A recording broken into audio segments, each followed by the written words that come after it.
Depending on your horse, some horses don't like a lot of, if they have a big head shake, some don't like a lot of forelock. It'll bother their ears, so riding your own horse and determining that is pretty critical. I love a horse with a massive forelock, especially for Western. Makes it kind of difficult if you do Western and English because you got to figure out what to do with all that. But to me, I think it's just gorgeous when a horse has a nice long forelock for Western. So a lot of people over the years have come and shaved that bridle, started at the top notch on the horse. The bridle actually sits back behind the ears of several. You've got about 2.5 inch space, so you don't need to start that bridle path way forward.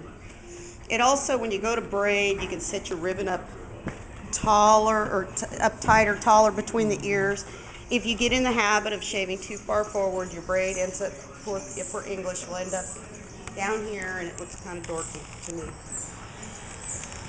40s for the bridle path, 40s or 50s.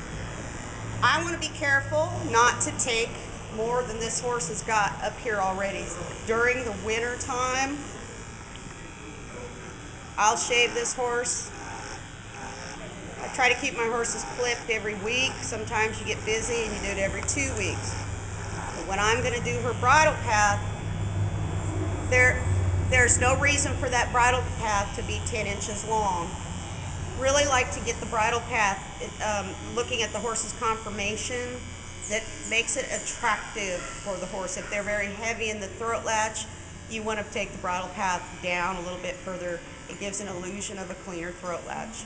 But with this horse, I try to go just about ear length. And so her bridle path is just the right length for this horse. Wintertime, I wouldn't go all the way to the mane. I'd actually leave about 1/4 inch, and it'll grow up and look like a little mohawk for a long time. But when you get into show season and you're clipping all the time, it's very easy the bridle path to become longer and longer and longer. So if you get in the habit of leaving a few little hairs right at the end of that mane, your bridle path is going to stay consistently the same length. I like to come down the side of the head a little bit to create a cleaner look. Of course, you want to make sure you blend that. If it's wintertime, summertime, and they don't have much hair, it's very simple to do. Take the top coat off about 1 inch down from the bridle path itself. Same thing with the forelock.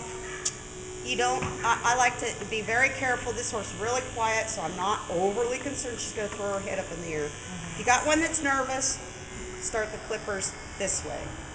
You won't be taking off too much. You go the other way, you very possibly could take off a little more of the forelock than you want.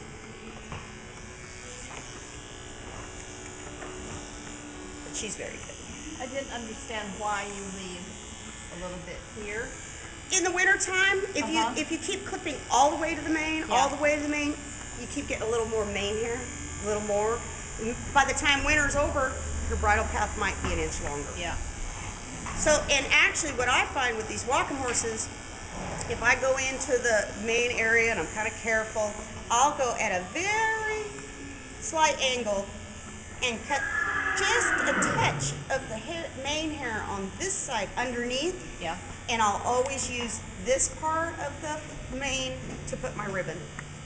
So you don't have a big giant wad. You've got a nice little section, and that ribbon will lay down flat on this side of the neck if you've got just a slight angle there. And it also, it'll cover up if you leave just a little bit of stubble. It'll help cover up. But if I were going to a championship class or something, I would pull this mane back and I would take that hair off. But I'd be careful not to keep taking it off. I just kind of watch, so I don't want to make this horse's bridle path excessively long.